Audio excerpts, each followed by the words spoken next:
Tonight, senior Labour figures distance themselves from the Prime Minister's immigration speech, which warned about the UK becoming an island of strangers.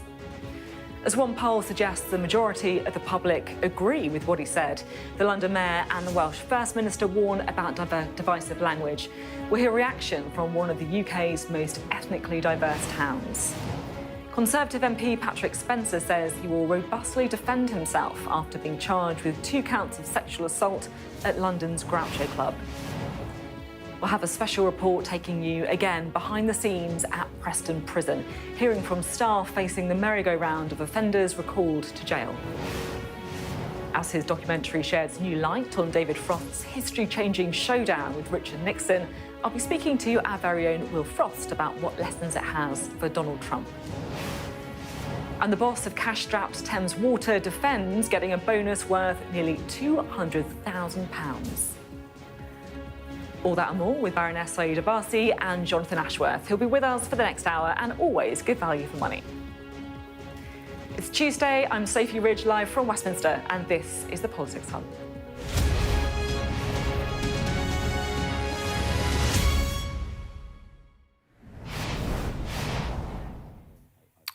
Good evening. All of that to come on the show, but these are live pictures right now from Holyrood, where MSPs are shortly going to be voting on plans to legalise assisted dying in Scotland. Now, the members' bill was tabled by the Liberal Democrat MSP, that's Liam MacArthur, and it would allow terminally ill adults to seek help to end their life. It's unclear at the minute, of course, how that vote will go, but we're going to be keeping an eye on it, and we will also go back to the result when the vote is happening. In other news, right now, there is a pretty fierce debate raging in the Labour Party about Keir Starmer's speech on immigration, specifically this bit.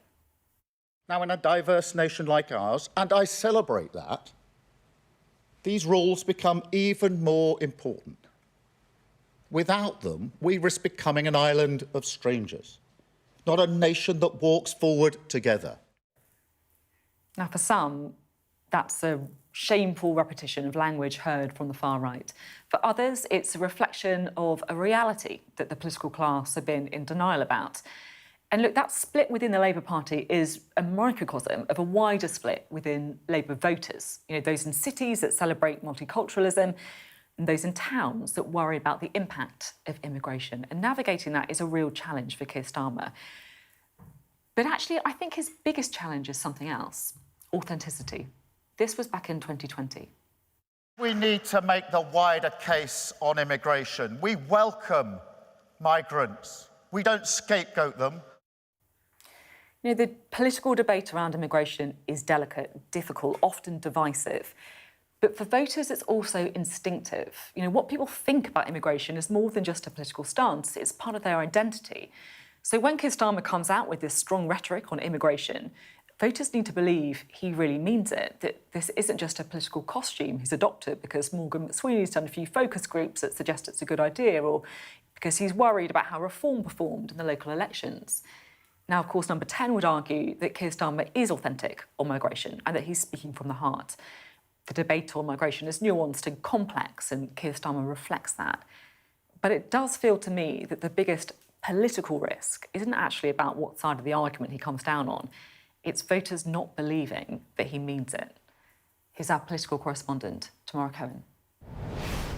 We risk becoming an island of strangers. A tough new approach on migration. Not a nation that walks forward together. Welcomed by some Labour MPs, but leaving others deeply uneasy, especially about the language. It was just a huge disappointment for me to hear that coming from our Prime Minister at this point, because we've had such a ramping up of negative rhetoric around migrants. I don't think it's the language of Enoch Powell. What he was articulating, it was the fact that our infrastructure is broken, and it is the consequence of high levels of immigration. The Prime Minister's spokesman was asked about claims from a small number of MPs that his language echoed that in Enoch Powell's Rivers of Blood speech about people feeling like strangers in their own country. Downing Street said they completely rejected that comparison. At a car manufacturer in Crewe, the Home Secretary and the Welfare Secretary putting a different spin on it.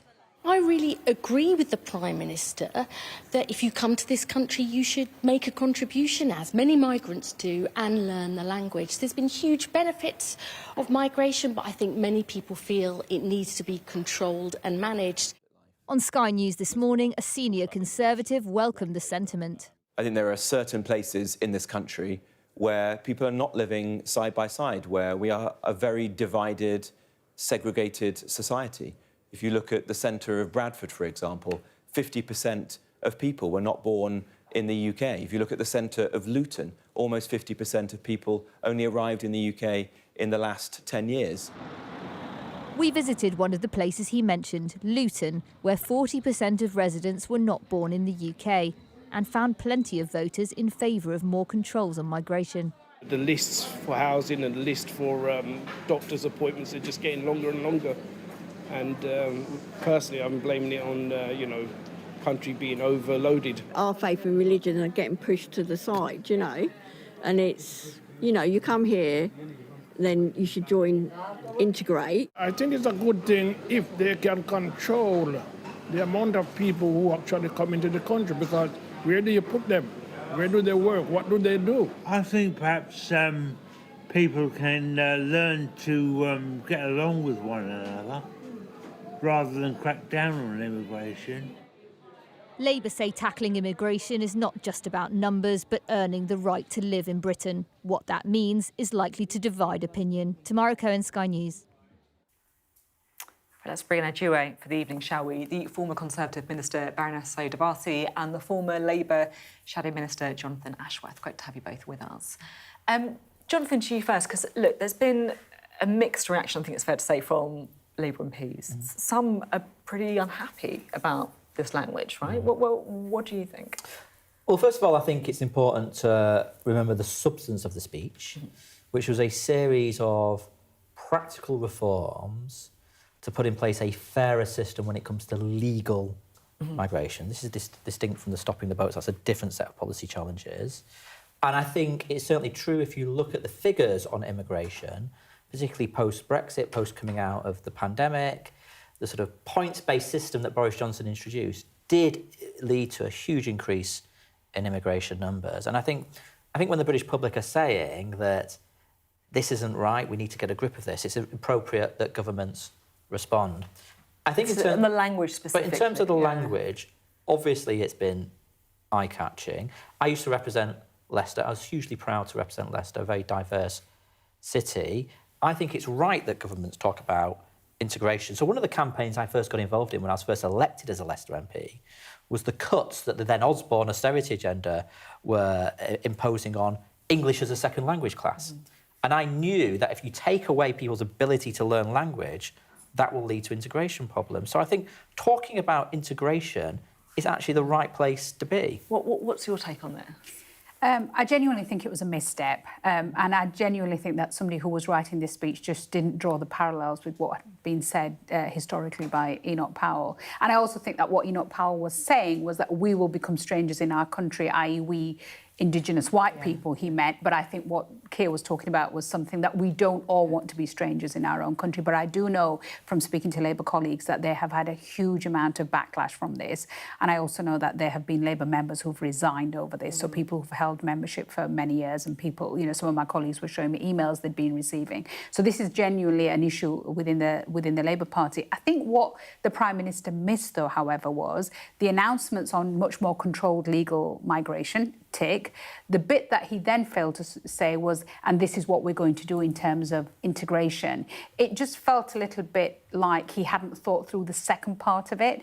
And I think if you look at some of his interventions post-Southport, when he was quite strong about building a united country, not putting up with far-right extremism, challenging some of the ideologies that led to far-right extremism, I think all of that he should have found its way back into this speech. This is a really interesting debate between the both of you. I do just need to go to Scotland for a moment, if I may, because the vote is currently happening. This is on proposals to legalise assisted dying in Scotland. It's a free vote in the Scottish Parliament this evening, and voting has just finished. I I think we should be about to hear the result very shortly. But if it is approved in today's stage 1 vote, it would still, of course, need to pass further parliamentary stages before it could become law. I think it would be interesting to see if what happens is in Scotland mirrors the vote we saw in Westminster. On motion 17416 in the name of Liam MacArthur is yes 70, no 56. There was 1 abstention. The motion is therefore agreed.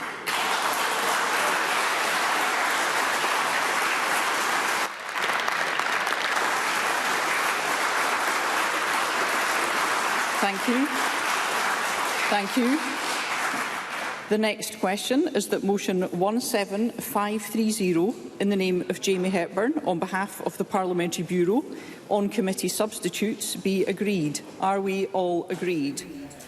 The motion is therefore agreed. The motion has been passed. The motion to legalise assisted dying in Scotland passed by 70 votes to 56. Of course, this is just the first stage in the parliamentary process. In Holyrood, of course, there are other hurdles for it to clear, but that is a victory for those who would like to see assisted dying in Scotland. I'd like to get the thoughts of both of you. Saida, it has gone through, mirroring what happened in Westminster. Yeah, and now there will be a huge debate, as we've seen in Westminster, when it's gone off for kind of pre-legislative scrutiny, where so much evidence has been heard from experts on both sides of the debate. I think it's good that this is a free vote. I think it's good that we are debating this, but I also think that once the debate starts and people start thinking about this much more deeply, specifically around safeguards, I'm not convinced that either the Westminster vote or this vote shows that we will end up with an assisted dying act in the near future. That's interesting. Do you agree with that? Because it does, in Westminster and in Scotland, it was a healthy majority, but in Westminster it was also a healthy majority. But there has been this very fraught debate in the next stages. Yeah, I mean, I said if I still was fortunate enough to be an MP, I'd have voted against the legislation when it came to Westminster. I mean, I'm not convinced that the safeguards are in place. And as I follow the debate, and it feels to me, or looks to me from the outside, that the safeguards that the pro-campaign promised MPs have been watered down since through the committee stage. So, look, I mean, it is, once you get into the weeds of this debate, and once this legislation is properly scrutinised, I still believe that lots of problems will emerge, as has happened in Westminster. I suspect that will happen in Scotland, but I am still not convinced. I'm very, very sympathetic to people who find themselves in the most terminal conditions and in the most unimaginable pain. Of course I am, but I'm still not convinced that this legislation is correct. And I'm open-minded, but I would have voted against, and I think I would continue to vote against. You see, this is the thing about, because in Westminster and in Holyrood and in parliaments generally, we're so used to people taking party political positions, and it is so different to hear free votes, as we've seen in Scotland tonight. Of course, people voting with their conscience, a very emotionally charged debate that happened there today. And the same in Westminster too, where people are wrestling with these things because it's difficult. I think we should allow more people to vote with their conscience. I mean, I've been voting with my conscience for a very long time, much to the annoyance of my colleagues. Exactly, much to the annoyance of many of my colleagues. But I just think that these, so often in Parliament, people will walk, parliamentarians, both in the House of Commons and the House of Lords, will walk through the voting lobbies. They don't even know what they're voting for, what the specific amendment is, what the detail of it is. You've done that before. I would love the press to stand at the end of a voting lobby and ask people when they have voted, what they have voted for and why. You know what, that's a good idea. People will not know the answer to that. That's a great idea. People will not know the answer to that. You're getting worried now. Right? And so this is why I think that the more parliamentarians start to think about the gravitas of the position and privilege that they hold and the power that they exercise, and this is one of those moments when they're having to stop and think. Yeah, it's absolutely right, isn't it? And we've got Ali, by the way, who's joined us, Ali Fortescue, our political correspondent. It's been such a fraught process in Westminster. Now, of course, we see in Scotland the beginning of the legislative journey that, as we've seen, of course, here in Westminster, can be very, very difficult. Yeah, and I think what's just happened, it obviously really matters in Scotland, but I think it was going to matter here in England as well, because the bill is obviously going through, as you say, you know, these next stages have been quite fraught. It feels like it's in a really precarious position. Yes, there's a majority of 55, but I have spoken to plenty of Labour MPs that are wavering, and I think if Scotland had gone against the bill today, that would have been a moment that would have been watched here in Westminster as well. And it's worth saying, you know, there were a lot of senior figures that were against assisted dying. Obviously, it was a free vote, but we know that the First Minister, the Deputy First Minister in Scotland were both vocally or publicly against, as well as their predecessors, Humza Yousaf and Nicola Sturgeon, who warned about internal coercion. But it has passed 70 to 56. There were lots of emotive arguments, as we saw here in Westminster as well. I should say, you know, the Conservative leader and Lib Dem leader in Scotland were both for the bill. It will be back in Holyrood early next year. But as you say, you know, we've seen how these next stages can unravel. Jonathan, I was just listening to Ali there saying that she's spoken to some Labour MPs who are wavering on the legislation. And I think it's fair to say that the majority that we saw in favour of assisted dying was propelled by lots of the new cohort of Labour MPs. Do you pick up a sense of that? Or? Yes, absolutely. And I think, you remember how the House of Commons, well, the Parliament itself works.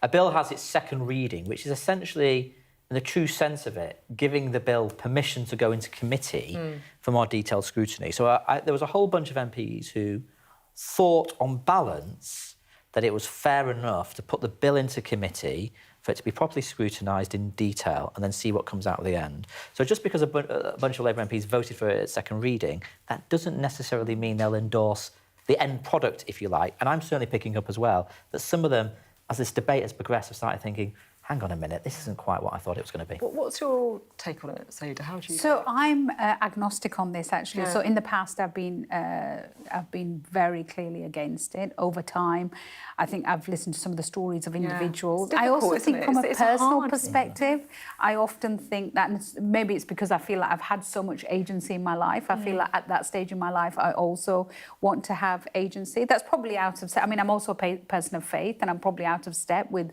lots of people of faith who probably don't think that assisted dying is the way forward. But these are conversations that I've had with my children. But I also think, look, one of the things that you can talk about, this should trigger conversations about powers of attorney and health, powers of attorney for your health particularly, and make sure that your children are aware of the kind of decisions you want them to make long before assisted dying comes in, as to the kind of treatment you will and will not receive. And end-of-life care. Completely. And people dying badly, to call a spade is the one thing that everyone, I think, can definitely agree on. I mean, absolutely. I mean, I was for many years, as you know, the Shadow Health Secretary, and I have nothing but total admiration for our network of hospices across the country.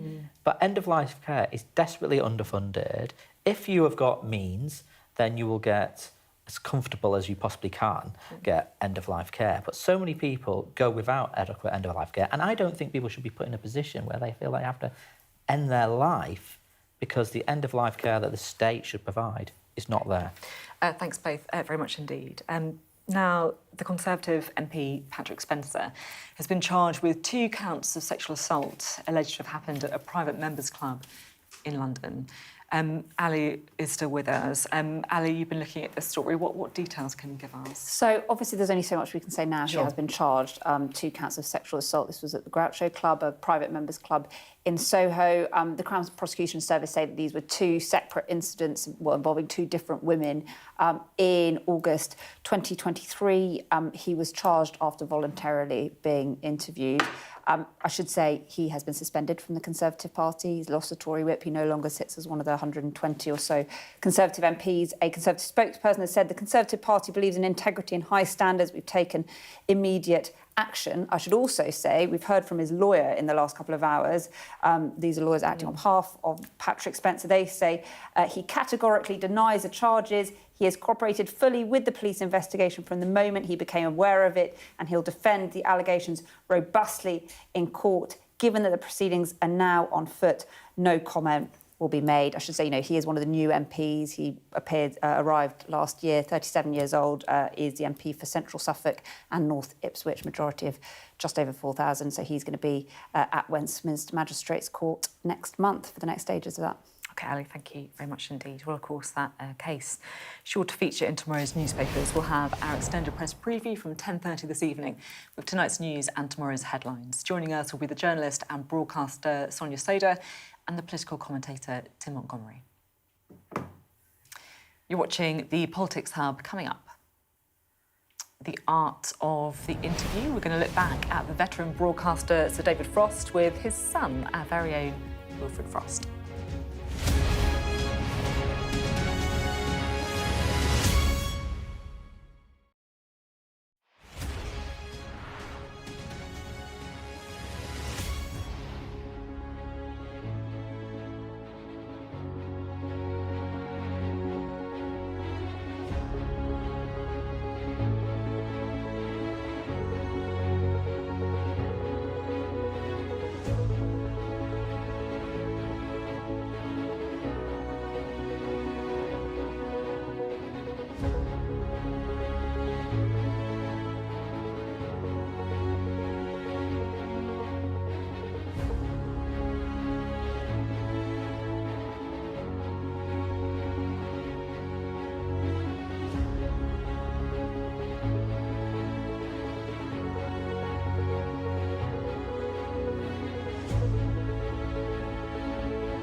We've got your Sunday mornings covered. From the front page and the sounds of the streets to the voices of the people who make the major calls and big picture politics beyond Westminster. We'll put you at the heart of our story. I'm ready. Are you? Join me, Trevor Phillips, Sunday mornings on Sky News. Hello, welcome back. Now, tomorrow at 9 p.m, Sky Documentaries will air the latest episodes of David Frost's Versus, which explores some of the pretty extraordinary interviews done by a presenter who, let's be honest, the rest of us can only hope to aspire to. And we're joined now by Will Frost, who you might recognise. Past your bedtime, isn't it, It's Will? pretty late. This is the latest I've been up on a weekday for months. Yeah, well, we're very honoured to have you. Talk to us about the doco then. What's the idea? So, yeah, David Frost Versus is a 6-part series, which I have to admit I've been working on basically since Dad died a decade ago, but really focused for the last 2 years with Sky Studios, where, you know, rather than just a one-off on Dad, I felt we had this position, unique position with Dad's archive of over 10,000 interviews, where we could re-explore key moments of our recent history through his unique archive. Moments where he had a particularly unique front row seat to history. And the remaining 3 episodes, in reverse order, David Frost versus the Middle East. He interviewed everyone in that conflict for 50 years. David Frost versus Elton John. He had a very close friendship with Elton and 10 interviews on screen with him, which we can reflect on going through the process. And David Frost versus Richard Nixon, which I think everyone knows he had a pretty close relationship with. Yeah, I'm so intrigued by how it has been to do this documentary, like you say, almost like kind of 10 years in the making about your own dad as a journalist yourself. But it feels like maybe we should hear a bit of it first, right? Yeah, definitely, yeah. So we've picked a couple of clips just from the Nixon episode. And I think everyone is aware how the process unfolds. So many people are aware how the process unfolded. Dad gambled it all to get this interview, outbid the networks. It cost him $600,000 to pay Nixon his fee. Inflation adjusted, that's $2 million today just to do the interview.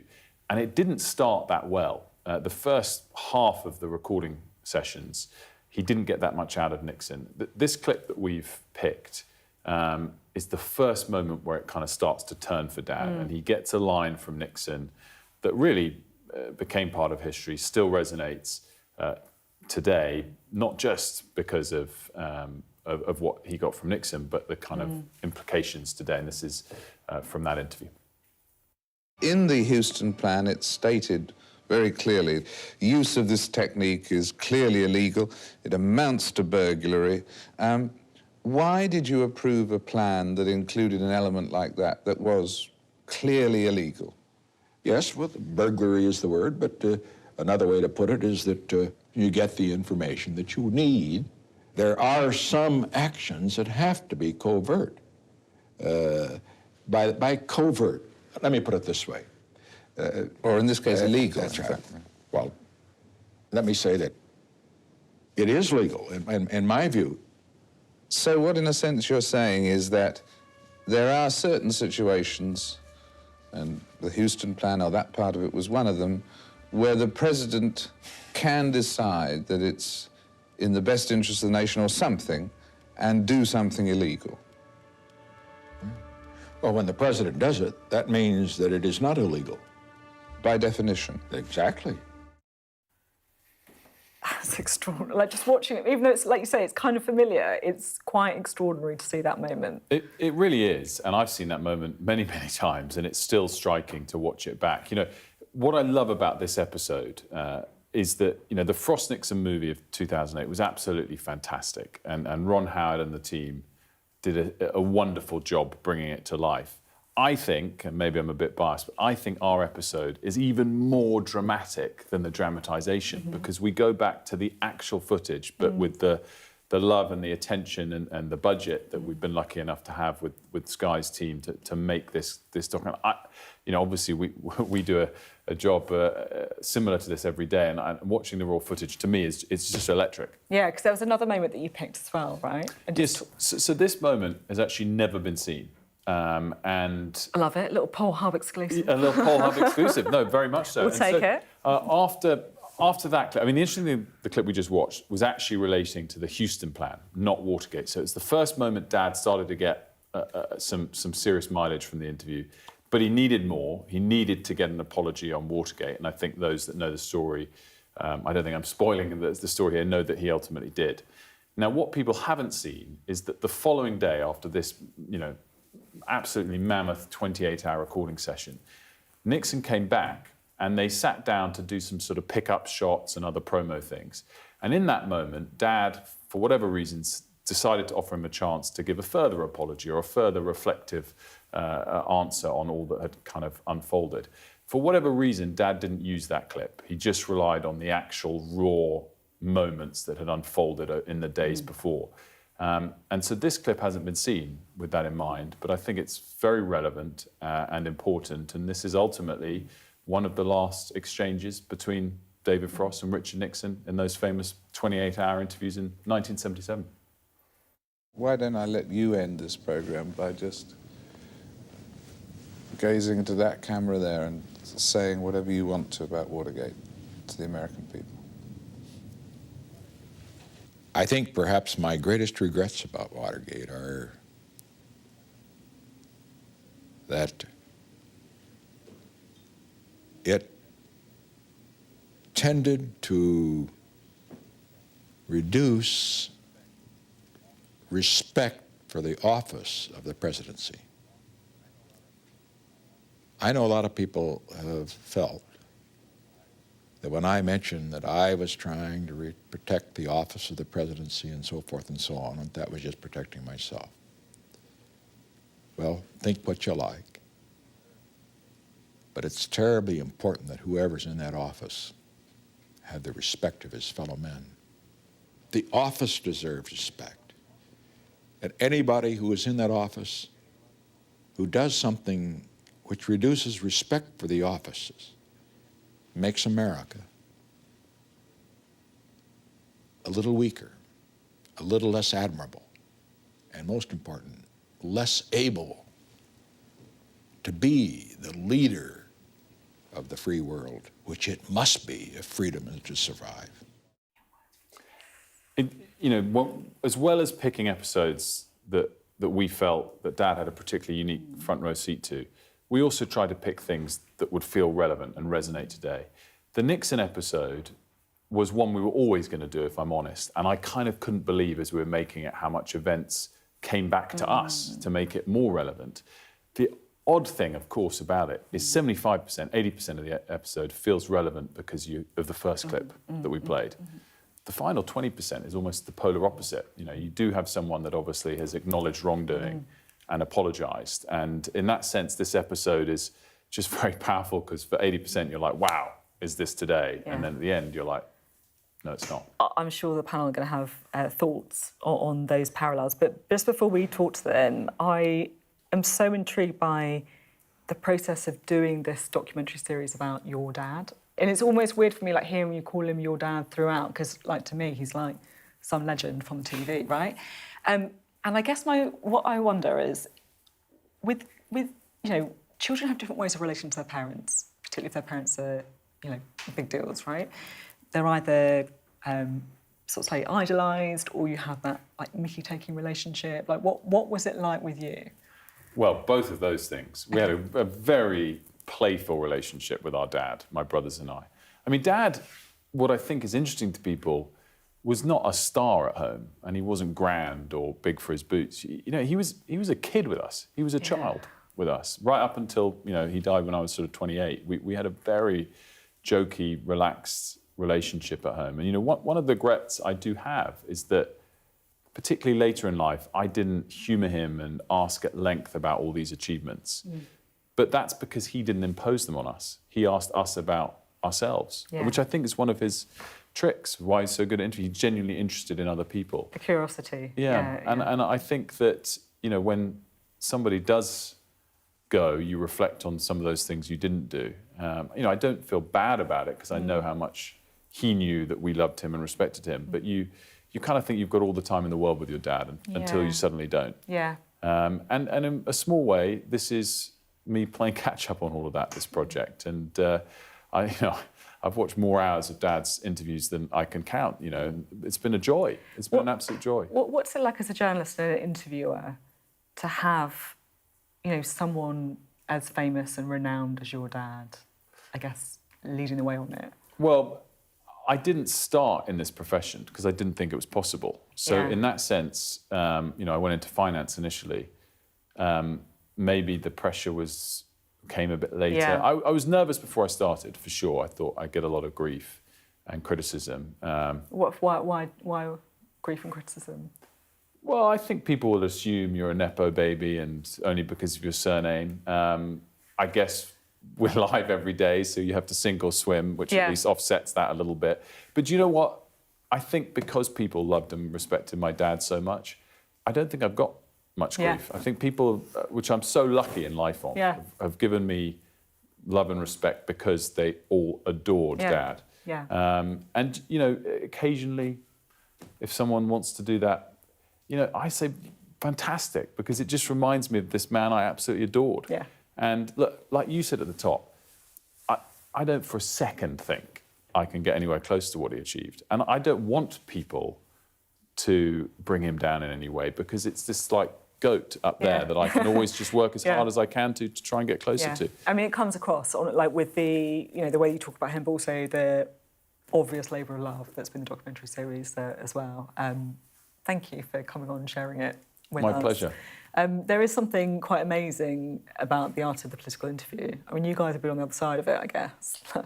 I mean, absolutely. But I just have to say, watching the clips and just listening to you talk about your dad, not only can your obvious affection, love, respect for your dad just is so clear, and that is so wonderful to hear. But also, those clips were just sensational. It is sensational. I mean, true. you must be.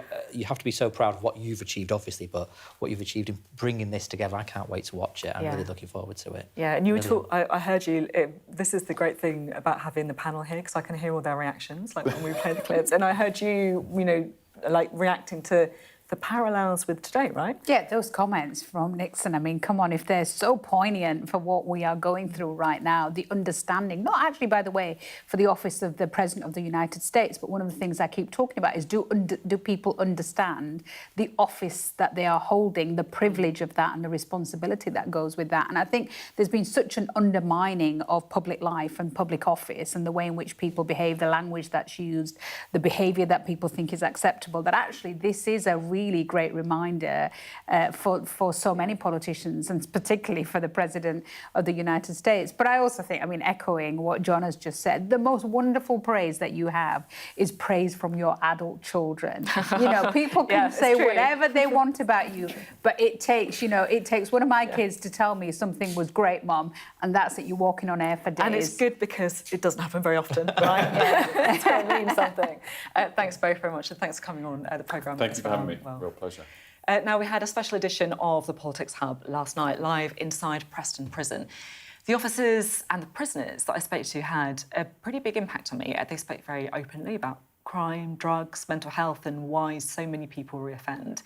To most of us, prisons are an almost invisible part of society. So I just wanted to show you this film. It's edited by Lucy Miley, and it takes you behind the scenes at Preston. My son was in here as of this morning. He's gone. He's been transferred this morning. So he was in the top bunk? Yeah, he was on the top bunk, yeah. Constantly full. We're constantly moving lads on. We're constantly fighting for space, so difficult. No amount of money in the world is worth putting your family through what I put my family through. I'll never make the same choices what I've made. I believe you. I just regret that I've made them this time. I believe you when I listen to you. I really do. Thank you. It's not working. It is not working. No wonder the prison system's full and it's at its capacity, because it's just a revolving dance floor.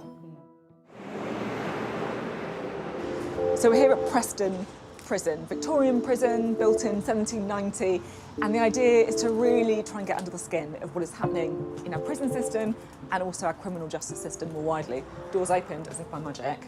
Hey, hello, we're from Sky News. We've come to do some filming today, I think. Hi, you're right. Welcome to HMP Preston. Thank you, thanks very much. And some of the guys are already in, I think, aren't they? So, great. No phones, obviously, in prison, so they're going to be locked up, I think, in this one. Amazing. Let's go. So come with me, though, if you want. Just come. Just get me up. Watch that mash.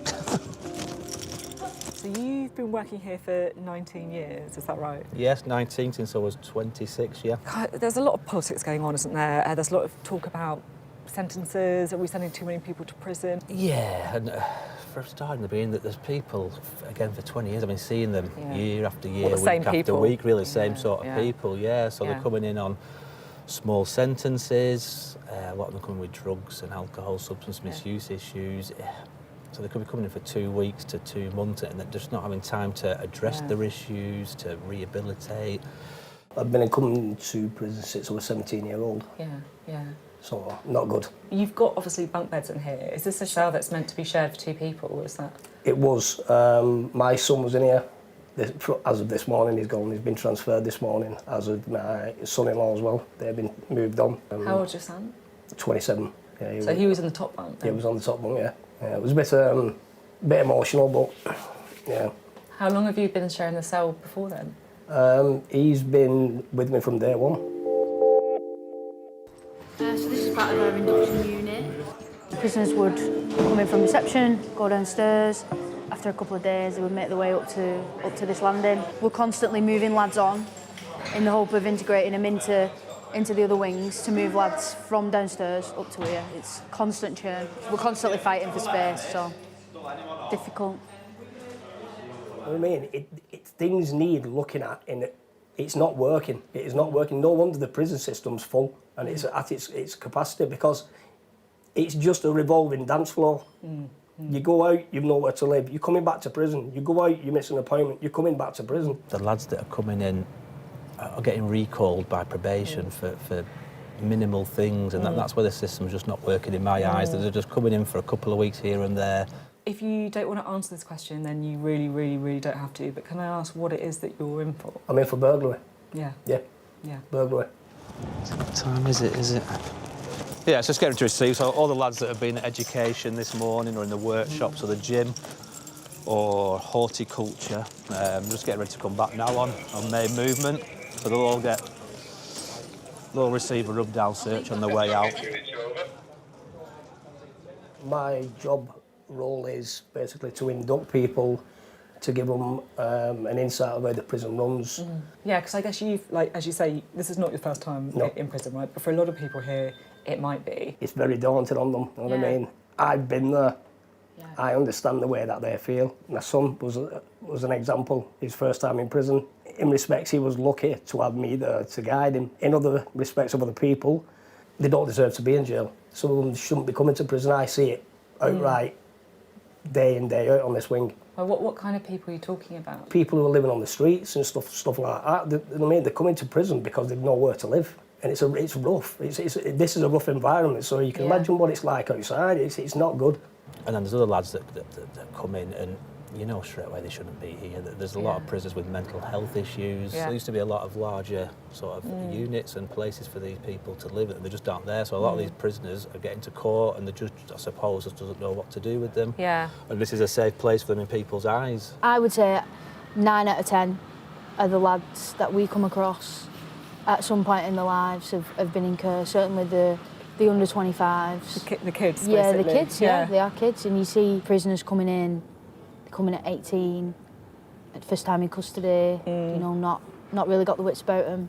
And you see how they get almost ingratiated in those groups. Yeah. And they come back, and then they're 19, and then they're 20, and then they're 21, and each time they're getting different, sometimes longer sentences. How does it make you feel? It's sad when you build a rapport with a lot of them. There's a general misunderstanding of what a prison officer does. We don't just lock doors, you know, we're agony ants, we're sometimes firefighters, nurses, carers for some of them. It's a lot. Yes.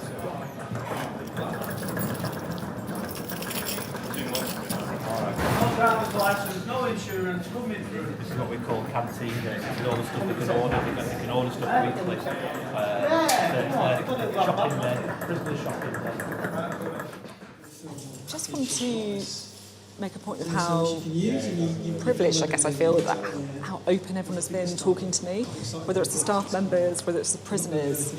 It's so rare, and I've been a journalist for about 20 years now, it's so rare to get this kind of access and to talk to people so openly about the challenges that they come across. They care about this, and they want to stop the cycle that they see. Coming into jail when they're, 17, 18, 19, and coming back 3 years later, then coming back 3 years later, then coming back 3 years later. That's the key challenge. Let's talk about remand and the waiting, because you're on remand right now. Yeah. That basically means you're waiting for your trial. Is that right? Well, no, I've had my trial. I'm now waiting to be sentenced. Right, I see. So my trial was in November, so nearly a year waiting after. I'll have done 17 months on remand by the time I get sentenced. But the problem is with that, like, while I've been inside, I've been doing charity work, peer mentor and things like that. Yeah. I told you just before the interview, I've got a lot of children. 6 kids. Yeah, 6 children. If I would have got sentenced in February, I could have been home for Christmas with my children. Yeah. And now I'm sentenced in September, I'm already going to miss Christmas. I'm not a violent person. I've not been done for violence. I've been done for drugs. Yeah. I'll be honest with you, with drugs. Yeah. No amount of money in the world is worth putting your family through what I put my family through. I will tell you that now. It is a mug's game coming back to prison. I admit it. I've been there, I've done it, I'm here again. I mean, my family don't like it, and I drag my son into it. How do you feel about your son? I love him to bits, my son, but like people said, he's old enough, he's 27-year-old, he can make his own decisions. How about you? Do you think it's right for you to be in prison? I think I should be in prison. I'm being punished for what I've done. What would you say to people who might be watching and think, you know what, if you've done something wrong, then they haven't got sympathy.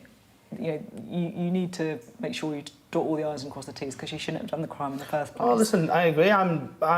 I'm under no illusions that I've not done something wrong to be here. I've done something wrong to be here, but it's not about the choices that we've made in the past. We're all here, we've all made a bad choice. It's about the choices that we make now that define us. I've met people that want to rehabilitate and I've met people that don't want to rehabilitate. It's not about what we've done to be here, it's about what we now do. I'll never make the same choices what I've made. I believe you. I just regret that I've made them this time. I believe you when I listen to you, I really do. Thank you. Okay, let's just go outside for 1 minute. I feel slightly overwhelmed by today, and I'm really aware that a lot of people watching this might not have any sympathy for some of the people we've spoken to, people who have drugs offences, people who committed burglary, but at the same time it just felt to me like there's a lot of people here who are really wrestling with what they've done to their families, wrestling with the fact that they feel so strongly against young people reoffending and coming back here. It's really, really clear, I think, that the current system just is not working. And when you talk to the officers who are speaking about those kids that they see, so many of them in care at 17, 18, coming in here, then they see them again 2-3 years later. There's a very kind of, everyone's wrestling with their personal issues here, but with the national picture too, which is open to the politicians, I guess. How do we stop the cycle repeating itself, particularly, of course, at times when prisons feel pretty full? Preston Prison, and let's bring in Saida and Jonathan. Really, the key thing for me is just how great the access was, and it's a big risk for that prison to let us in, to let us talk so openly to officers and to prisoners as well. But I think these are the kind of conversations we need to have if we're going to find a way of improving the system. Politically, of course, it's really difficult. Jonathan, what's your sort of take on it all? I mean, absolutely, and I thought it was a brilliant piece of reporting. Politically, this is always difficult, but it's a sort of issues where I would say politicians need to be brave and lead a public debate. The way in which our services work, which support ex-prisoners, are just not up to scratch. When I was Shadow Health Secretary, one of my big passions was addiction services, partly because of my own family background, which I've spoken about before on the programme, but also because we know that the failures for people to get access for support if they've got a substance misuse problem, an alcohol problem. I mean, the system's just woeful. And obviously a lot of people who lead chaotic lives, who do get involved in crime, often have an alcohol or a drug misuse problem. And yet they will come out of prison, and often they've had access, particularly to drugs in prison, and they just don't get the support that they need. So I think this is the sort of stuff that, which, to be fair, Edward Timpson... no, it's the other Timpson, isn't it? James Timpson, beg your pardon, James Timpson is looking at, and I hope he succeeds in it. Yeah, the drug thing is obviously a key part of the conversation. I think half of all offences are driven in part by drugs, which just blows my mind. Saida, what do you think? And the other, brilliant piece of reporting, and the other statistic which I think came out in the reporting yesterday, that 80% of people in prison are people who are reoffending, and so therefore prison isn't working, right? We have to start with that premise to say if prison was going to be a deterrent, then 80% of those people would not be back in prison for something, and so therefore, even if you want to make prison work, let's take the hard, right-wing approach to this, which is we need prison to work. It's not working at the moment. I think David Gauke doing the sentencing review is really important. I just hope that the Prime Minister has the patience to see this through. This is a really important thing that needs to happen, where a sentencing review will clearly show that there are different ways in which you punish and rehabilitate people. So in the end, we end up with less people in prison. But actually, unfortunately, historically, the narrative has been lock them up, throw away the key. Well, that hasn't worked. And instead, we're paying more and more taxpayers' money for it not to work. And we need to look at the whole range of issues, including, and I say this as a criminal defence lawyer, when my clients used to come out of prison, what is there available for them? Where's the housing? Where's the support? Where are all the mechanisms which will mean living outside of prison is more attractive than going back in? Yeah. Hard political sell, always, isn't it, Dave? Spending more money on prisoners, always difficult. I mean, absolutely. And look, the government are going to have a spending review later this summer, in next month, in fact. And those negotiations, the discussions will be going on within government. Now, many years ago was a Treasury Special Advisor, so I know exactly the types of hard negotiations that will be going on. And, of course, politicians will want to stand up and say, we're spending more money on hospitals and schools, because that's the thing that gets them the headlines. They won't be saying, we're spending more money on rehabilitation services. Yeah, it's a false economy because these people have failed, and that's a moral failure, but they'll end up costing the state more as well. Yeah, really interesting to talk to both of you. Thanks very much indeed. Still to come on the Politics Hub. We catch up, literally, with the boss of Thames Water as he defends taking a huge bonus just months into the job, despite the firm teetering on the edge of collapse. Coming up on the UK Tonight at 8, the longest-running miscarriage of justice in British legal history. We'll bring you the incredible story of Peter Sullivan, who spent 38 years in prison for murder. He always maintained his innocence, and today, the Court of Appeal quashed his conviction. As he walked free from prison, he said he didn't feel bitter. His family say that their thoughts are with the family of murdered Diane Sindel, who now face a new fight for justice. All that and much more coming up on the UK Tonight at 8.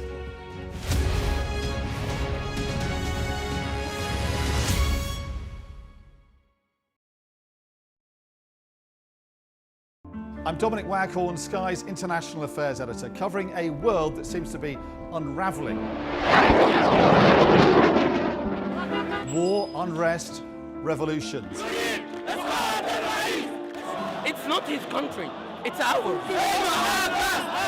They have succeeded for the first time in their country's history in removing a leader from power. No freedom! Sky News, the full story first. There was fighting here, but there's clearly now a lull, and they're using it to bring up more ammunition. This is a mass exodus in which Russia is hemorrhaging some of its brightest and its best. According to the local weather channel, there have been more than 2,500 lightning strikes and flash flooding, all on top of this week's lethal tornado. What stays with you most in this job is some of the people you meet. What is your worst fear about what the Russians want to do to the children? They're just boosting demographics by stealing young people. Would you like to take the opportunity, Mr. President, on Sky News to invite Barack Obama to come here? Mr. Trump, are you running for president? Can you confirm it? We're going to take a look, a very serious look. On that day, we saw your fighters killing women, killing children. Was that a mistake? Did you go too far? You couldn't control your fighters? The full force of the state is being used to crush any protest. Free wherever you get your news. It's half an hour now past the deadline that Hamas issued, and we've now seen a third barrage of rockets coming in. Another alarm. The mood here is jittery and nervous.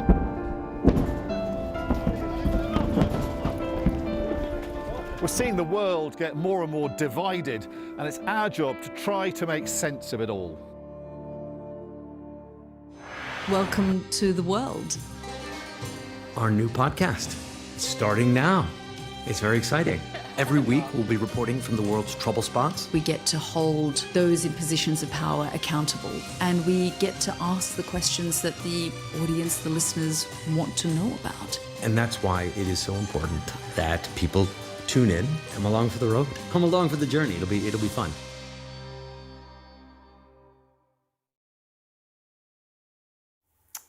Hello, welcome back. Now, the Chief Executive of Thames Water has defended accepting a £195,000 bonus for his first 3 months in the job. Chris Weston told MPs that England's biggest water company could still fall into public ownership, despite taking out a £3 billion emergency loan to stave off imminent collapse. Well, our political correspondent Liz Bates caught up with him in Westminster. Preston, we're from Sky News. Can we just ask you a few questions? That was a difficult performance in front of MPs. Is there anything that you have to say to Thames Water customers? What about to customers? Because a lot of customers are very disappointed in your performance and the performance of Thames Water.